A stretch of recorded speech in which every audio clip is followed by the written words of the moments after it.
Assalamualaikum warahmatullahi wabarakatuh. Saya Alfiatul Mukarramah, NIM 932101219. Saya dari kelompok 3 akan menjelaskan tentang pengertian ahli waris dan macam-macam pembagiannya. Yang pertama, pengertian ahli waris. Apa pengertian ahli waris itu? Ahli waris adalah orang-orang yang berhak menerima harta pusaka atau harta peninggalan dari si pewaris atau mewaris. Dikarenakan sebab-sebab tertentu, ahli waris juga merupakan komponen yang penting dalam urusan kewarisan. Karena selain harta yang ditinggalkan, ahli waris juga merupakan salah satu rukun darinya. Seperti yang telah kita ketahui bahwa seorang ahli waris juga harus memenuhi beberapa syarat agar dirinya dapat mendapatkan harta pusaka tersebut dari si mayit. Syarat tersebut yang pertama adalah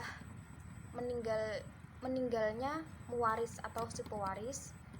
Yang kedua, ahli waris masih hidup ketika si pewaris wafat. Yang ketiga, tidak adanya mani'ul auros, yaitu penghalang mewaris yang terdiri dari pembunuhan, berlainan agama, dan perbudakan. Kemudian saya akan melanjutkan berikutnya, yaitu macam-macam ahli waris. Ahli waris dilihat dari berbagai segi, dapat dibagi menjadi beberapa macam, diantaranya melalui jalur yang dilalui, yaitu menurut pernyataan di atas atau pernyataan sebelumnya bahwa salah satu sebab si ahli waris mendapatkan warisan yaitu ada dua macam jalur. Yang pertama, A. Ahli waris nasabiyah. Apa itu ahli waris nasabiyah? Ahli waris nasabiyah adalah orang yang berhak menerima harta peninggalan atau harta warisan karena adanya hubungan nasab atau pertalian darah atau keturunan dengan orang yang meninggal. Yang terdapat dalam ahli waris nasabiyah ini ada 21 orang yang terdiri dari 13 orang ahli waris laki-laki dan 8 orang ahli waris perempuan. Ahli waris nasabiyah dapat diuraikan atau dikelompokkan menjadi 3 menurut tingkat kekerabatannya. Yang pertama, furu'ul waris atau furu'ul mayyit adalah para ahli waris yang masuk dalam kategori anak turun si mayit atau sering juga disebut dalam kelompok al-bunuwah. Kelompok ini mendapat bagian lebih dahulu atau diutamakan dari yang lainnya karena mereka dianggap sebagai ahli waris yang paling dekat dengan si mayit atau kekerabatannya itu sangat dekat sekali dengan si mayit. Yang termasuk dalam golongan diantaranya anak laki-laki. Maksudnya di sini anak laki-laki dari si mayit. Kemudian cucu laki-laki dari garis anak laki-laki. Maksudnya cucu laki-laki dari garis anak laki-laki ini maksudnya cucu yang berasal dari anak laki-laki si mayit. Kemudian yang ketiga adalah cucu perempuan dari garis laki-laki. Maksudnya di sini cucu perempuan yang berasal dari anak laki-laki tersebut, dan seterusnya sampai ke bawah. Kemudian usulul muwaris, usulul waris atau usulul mayit adalah golongan yang berasal dari leluhur dari mewaris. Mereka adalah bapak, ibu, kakek dari bapak, dan nenek dari ibu, dan seterusnya sampai ke atas. Walaupun notabene mereka sebagai leluhur, tetapi pengelompokan mereka di bawah ahli waris cabang. Kemudian al-hawashi. Apa itu al-hawashi? Al-hawashi secara bahasa berarti kanan atau kiri ataupun sekelilingnya, yaitu ahli waris yang berada di sekeliling si mayit, seperti sudah di cabang-cabang kanan kirinya. Dalam hal ini diartikan sebagai kelompok samping, yaitu para saudara, paman, bibi, serta keturunan mereka. Di antara yang masuk dalam golongan Hawasyi adalah saudara kandung, saudara seayah, paman atau saudara ayah, serta anak-anak mereka dan lain-lain. Kemudian jalur yang kedua yaitu ahli waris sababiyah. Ahli waris sababiyah adalah orang yang berhak menerima bagian harta peninggalan atau harta warisan karena terjadinya sebab-sebab tertentu kepada al-muwaris, seperti yang pertama, sebab perkawinan, al-musyaharoh, yaitu suami atau istri. Maksudnya di sini yang tergolong sebab perkawinan yakni istri si mayit atau istri si peninggal harta warisan. Istri akan mendapatkan warisan jika mempunyai anak. Kemudian yang kedua adalah sebab memerdekakan hamba saya. Yang ketiga, sebab adanya perjanjian tolong-menolong menurut mazhab Hanafiyah. Bismillahirrahmanirrahim. Selanjutnya di sini saya akan membahas pengertian tentang dawil furud dan ahli waris yang mendapat bagian setengah. Furud dalam fikih yaitu bagian-bagian yang didapatkan oleh ahli waris. Dalam Al-Quran ada 6 bagian, yaitu setengah, seperempat, seperdelapan, 2/3, sepertiga, dan seperenam. Sedangkan dawil furud juga disebut dengan ashabul furud, yaitu ahli waris yang mendapatkan bagian pasti atau mendapatkan bagian tertentu sesuai yang ada dalam Al-Quran dan Sunnah. Ashabul furud atau ahli waris ada 12 orang, yaitu 8 dari golongan perempuan dan 4 dari golongan laki-laki. 8 dari golongan perempuan yaitu istri, anak perempuan, cucu perempuan dari anak laki-laki, saudari kandung, saudari seayah, saudari seibu, ibu, dan nenek sohihan atau ibunya ayah. Sedangkan 4 orang dari golongan laki-laki yaitu suami, ayah, kakek sohihan atau ayahnya ayah, dan saudara seibu. Selanjutnya yaitu ahli waris yang mendapatkan bagian setengah dengan syarat-syarat tertentu. Yang pertama yaitu suami. Suami akan mendapat bagian setengah dengan syarat apabila istri tidak memiliki anak. Jika istri memiliki anak, maka suami mendapatkan bagian seperempat.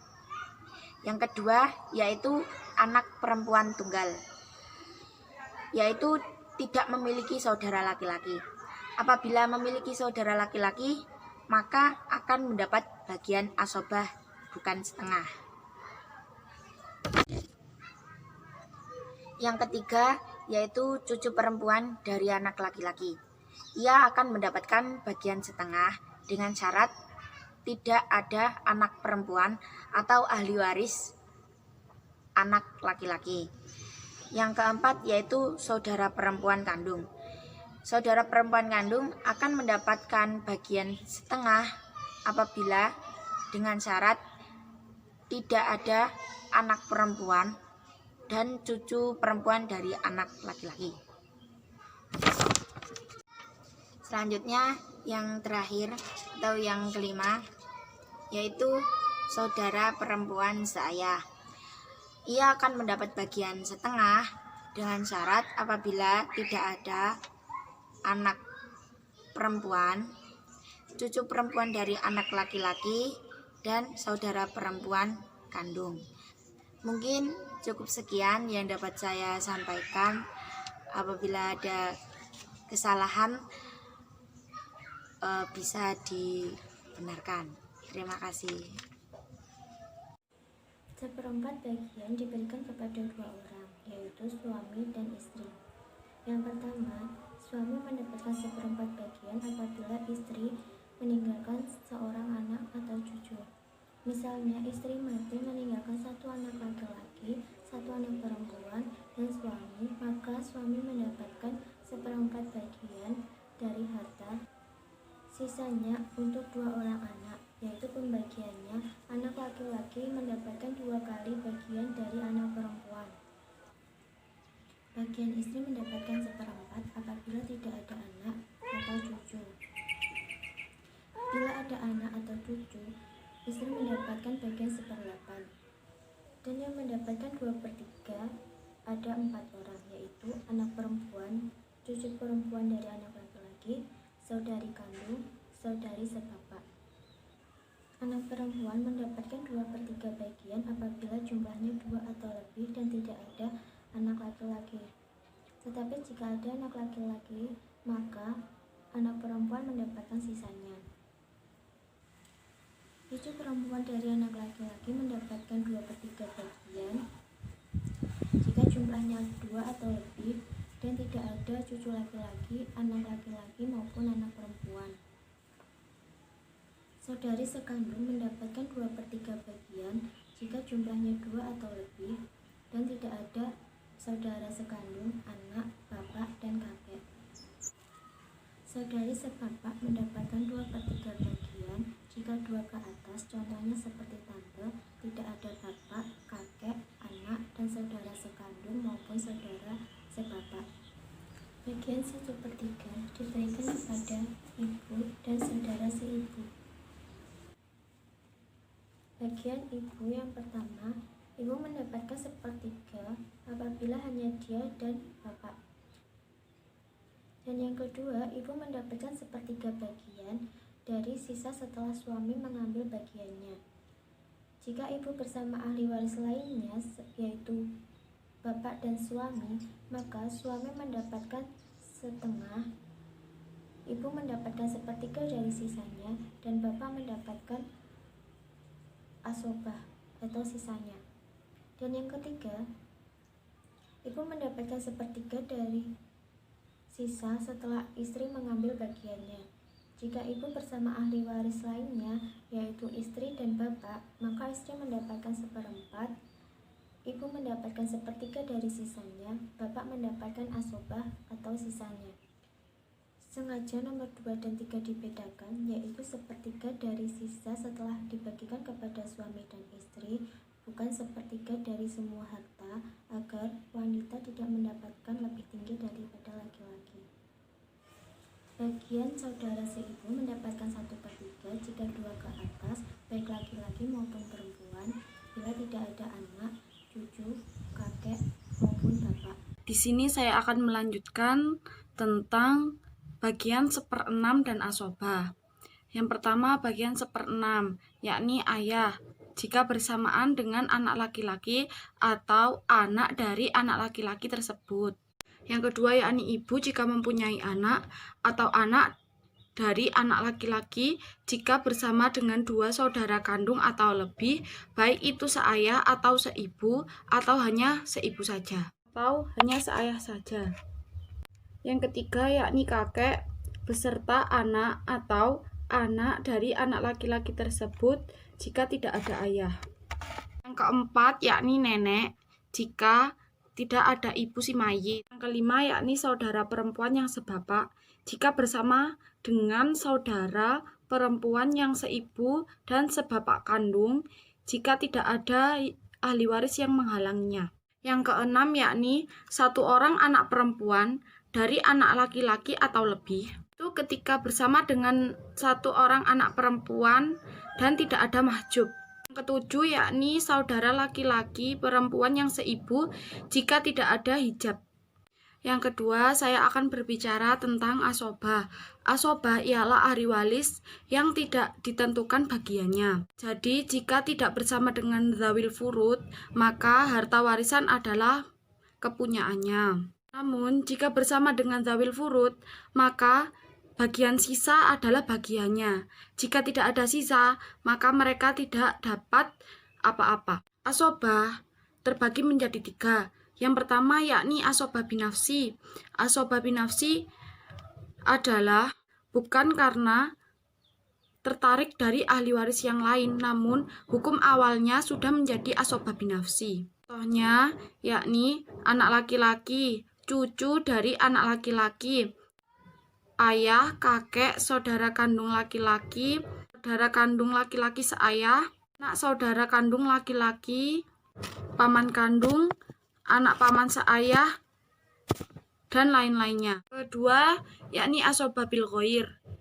Yang asobahnya karena mereka tertarik ahli waris yang lain. Contohnya, asobahnya perempuan, cucu perempuan dan saudara perempuan adalah anak perempuan bersama dengan anak laki-laki atau anak laki-laki dari anak laki-laki tersebut.